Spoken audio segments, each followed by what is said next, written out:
Murder suspect 57-year-old Vince Harris. Harris is charged in the deaths of 47-year-old Tina Green Hall and her 6-year-old son Jeremy. The two were found shot to death at Hall's Oakland Park home back in February of 2014. Columbus police initially called the shooting a murder-suicide, saying Hall shot her son and then herself. But Harris, who was Hall's boyfriend at the time, was later charged with their murders. The case involving a 20-year-old man shot by a Columbus State University police officer in 2014 will go to a grand jury in the next couple of months.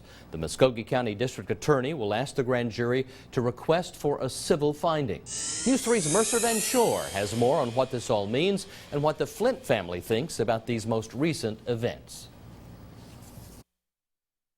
Well, just last night, the DA decided to send this case to the grand jury to request for a civil finding. What that means is a grand jury will decide if this case should go to another grand jury and decide whether or not it should issue an indictment. The family says they are happy they're one step closer to justice. It has been so long, and we still don't know what happened on that day. In a news conference, Zikarius Flint's mom, Shamanique Flint, called for the community to stand by her and her family and demand justice for her son's death. March 30th, 2014, Zikarius died after being shot by a Columbus State University police officer. No charges have been filed so far, and the family still wants answers. I want my community to stand with us and send a clear and concise message that excessive force by police officers will not be tolerated.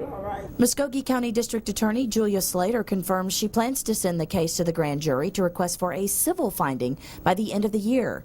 The Flint family's attorney, Katanga Wright, says it's a step in the right direction, but the statute of limitations is coming up March 30th, 2016, and they still need more information from the GBI report on the case.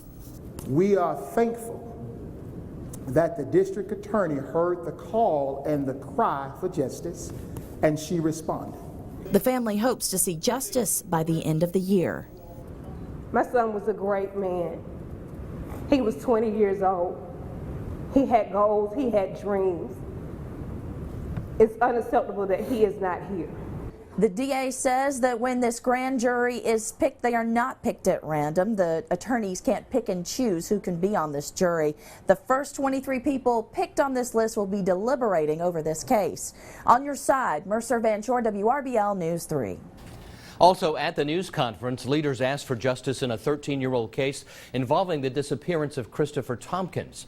The 20-year-old disappeared on the job with 3 other co-workers. His family says they still know nothing about his disappearance, and they're hoping to find answers.